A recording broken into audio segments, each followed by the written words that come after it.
What's up, Taiwan? I'm Liao with news from here in Taiwan and around the world. We begin today in South Korea, where lawmakers have voted to impeach President Yoon Suk-yeol. But as citizens take to the streets to celebrate, the country's interim leader is warning the military to stay on high alert. Reese Ayers reports. 가결되었음을 선포합니다. Jubilation on the streets of South Korea as lawmakers vote to impeach their president. 대통령 윤석열 탄핵소추 결의안을 갖고 지금 대통령실에 전달하러 왔습니다. President Yoon Suk-yeol has been stripped of his powers. The final decision regarding his impeachment now in the hands of the Constitutional Court, who must decide his fate within 180 days. But a defiant Yoon refuses to step down. 저는 결코 포기하지 않겠습니다. 저를 향한 질책, 격려와 성원을 모두 마음에 품고 마지막 순간까지 국가를 위해 최선을 다하겠습니다. It's been a turbulent few weeks for South Korea since Yoon unexpectedly declared martial law on December 3rd, only to rescind his decision hours later after lawmakers voted unanimously to block him. The debacle led to thousands of people taking to the streets in protest, calling for his removal. 성립되지 않았음을 선포합니다. An initial vote to impeach failed, but now with enough of the president's own party members defecting, a second attempt has passed. Ruling party leader Han Dong-hoon says they're putting the people before politics. 집권 여당의 대표로서 국민과 함께 잘못을 바로잡고 헌법과 민주주의를 지키겠다는 말씀을 드립니다. And getting right to work as interim president, Prime Minister Han Duck-soo, with a sobering reminder that South Korea can't afford to let its guard down during this period of political turbulence. 군은 현 상황의 엄중함을 깊이 인식하고 한미 간 긴밀한 공조하에 연합 방위 태세를 확립하고 북한의 도발 등에 대비 감시 경계 태세를 더욱 강화해 주실 것을 당부드립니다. US Secretary of State Antony Blinken praised South Korea for its democratic resilience, reaffirming his country's commitment to one of their most vital allies in the Asian Pacific. And we're ready to work with President Han as he assumes office. Most important, we strongly support the Korean people. We strongly support the ironclad alliance that joins our two countries together. If the Constitutional Court agrees to impeach, South Korea must hold a snap election within 60 days. Until then, Yoon sits as a president without power. Eason Pan and Reese Ayers for TaiwanPlus. In the back streets of South Korean capital Seoul, longtime drinking establishments are struggling with a slowing economy and alcohol culture on the decline. Our reporter Sonia Schlesinger explores what this means for South Korea's small business owners and university students. Shot glasses clinking and raucous toasts. These are the sounds Jun Jung-suk remembers as she fries mung bean pancakes at her pub on Seoul's famous Nokdu Street. There was a time when Nokdu was so crowded you could barely walk. 거리가 그냥 머리밖에 없어, 까매. 길이 안 보여요. 머리만 까맣게 보일 정도로 사람이 많았어요. Jun's bar, too, was once full every night. A hot spot for university students and co-workers out for a drink after work. 당연하죠. 옛날에는 무조건 선배가 내는 거예요. 그러니까 그 대물림 문화라는 게 그거였어요. 선배가 후배들을 사주는 게. 대학교 신입생들은 절대 돈을 들고 다니면 안 돼요. 돈을 쓸 수가 없어. But as South Korea's economy slows and people grow hesitant to spend money on nights out, all of that has changed. 원래 내놓기는 재작년에 내놨는데 보러 오는 사람이 없어요. 한 사람도 보러 온 사람이 없었어요. 근데 보다시피 거리에 사람이 없는데 여기 누가 장사를 하러 오겠냐고요. It's not just the economy that's different. After-work drinking sessions, known as hueshik, have fallen sharply in South Korea. A 2007 Seoul High Court ruling made it illegal for workers to force subordinates to drink alcohol. And since then, more and more workers, especially women, have stopped taking part in huishik. Younger generations are also embracing a culture without drinking. 맛집을 찾아다니거나 예쁜 카페 그리고 유명한 맛집들을 찾아가면서 그 술을 대체해서 맛있는 음식을 먹으면서 얘기를 나누는 그런 시간들이 많아졌던 것 같아요. Some university students are actively encouraging their peers not to drink. At one Seoul university, even starting a club called the Alcohol Reduction Association. 술자리가 많이 줄어들었고 개인을 배려하는 술자리 문화로 발전해 나간 것은 사실이지만 여전히 술자리가 존재하고 그로 인해서 소외되는 개인이 존재하기 때문에 그 부분이 개선이 되어야 될 것 같고 이 부분이 저희가 절주 서포터즈 활동을 계속 이어나가는 이유입니다. Meanwhile, for locals who do continue to patronize Nokdu Street, the experience is as much about reminiscing about the past as it is about living in the present. Howard Chang and Sonia Schlesinger for TaiwanPlus.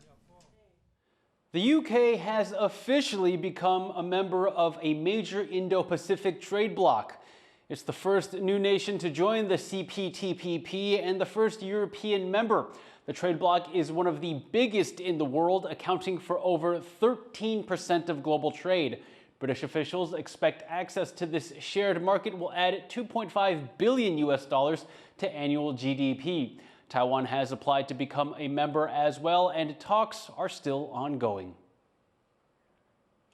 Ahead of International Migrants Day, a group of migrant workers and activists in Taiwan are demanding access to their own employment permits, which they say brokers often withhold from them. Cadence Quaranto reports.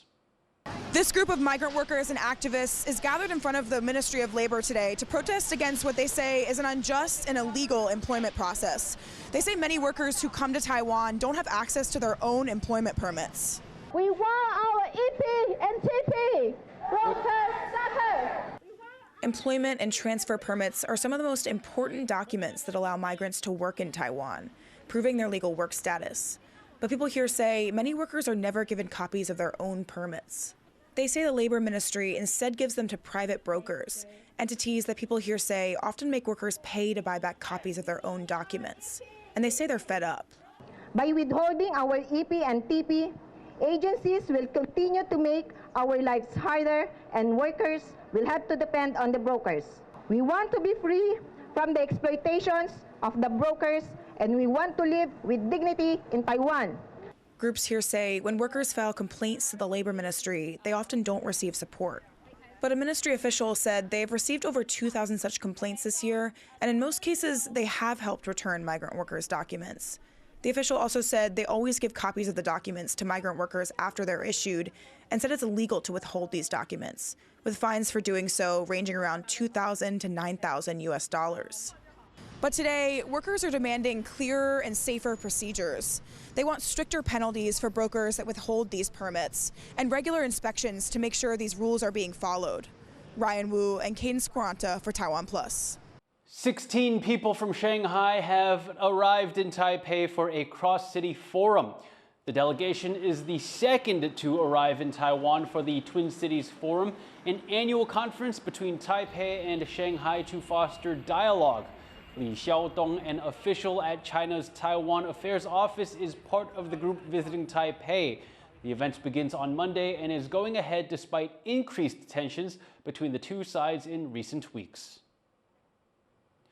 Educators from Taiwan are evaluating the country's efforts to overhaul its education system. It's been a multi-decade endeavor, one that critics say has been a disaster.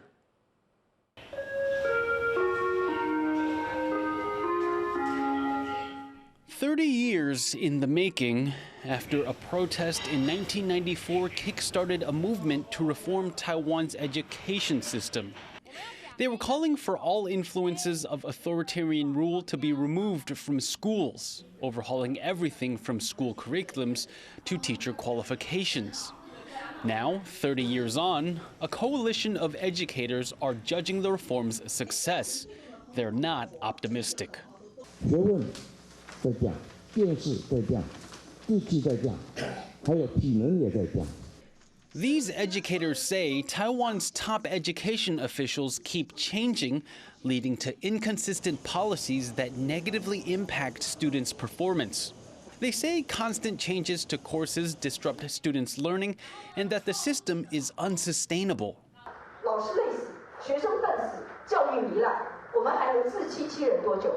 The educators want a thorough re-evaluation of these reforms and are urging immediate change. 最近这10年来，我们看得到，已经不谈教改，可是呢，我们看得出来，很多政策的确一直在推，而且还是没有评论，还是没有追踪，还是没有检讨。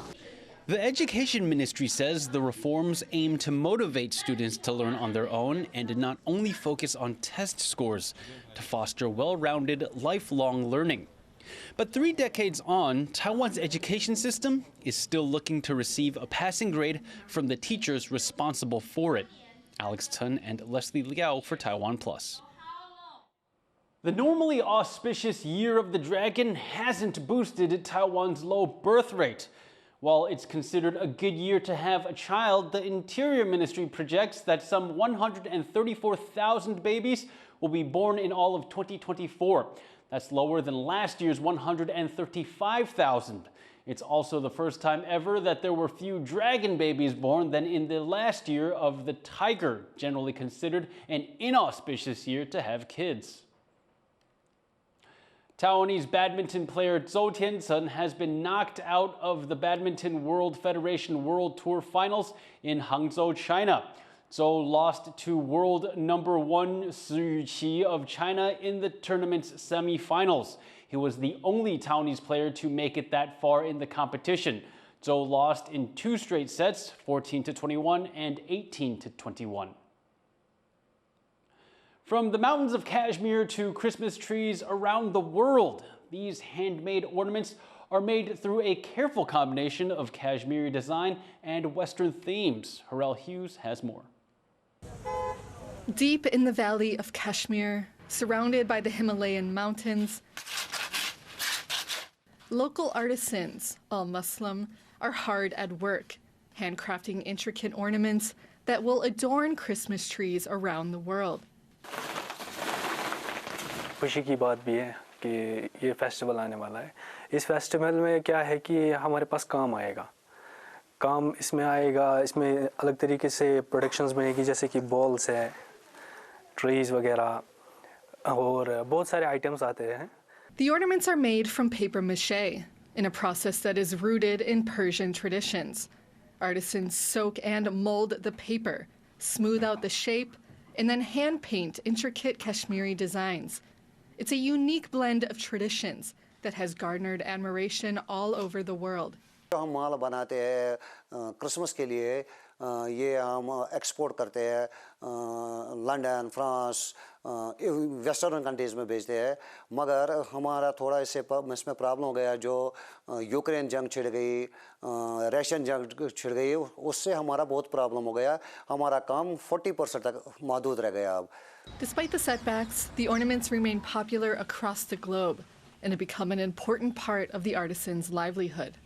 हमने पहले इसका जो order किया था 2005 में तो वो था 2-3 लाख का तो अभी वही कम से कम करोड़ों में जाता है क्रिसमस के और नए आर्टिकल्स बनते हैं इसके लिए और बहुत वर्क होता है इस पे जो With the Christmas holiday fast approaching, the ornaments are carefully packed and shipped by the artisans, sending the Christmas spirit from the mountains of the Himalayas to new homes around the world. Su and Harel Hughes for TaiwanPlus. Thank you for watching What's Up Taiwan. Finally, we head over to Bolivia, where they've done a special Christmas projection show on the Concordia Christ statue. I'm Leslie Liao. Take care and see you next time.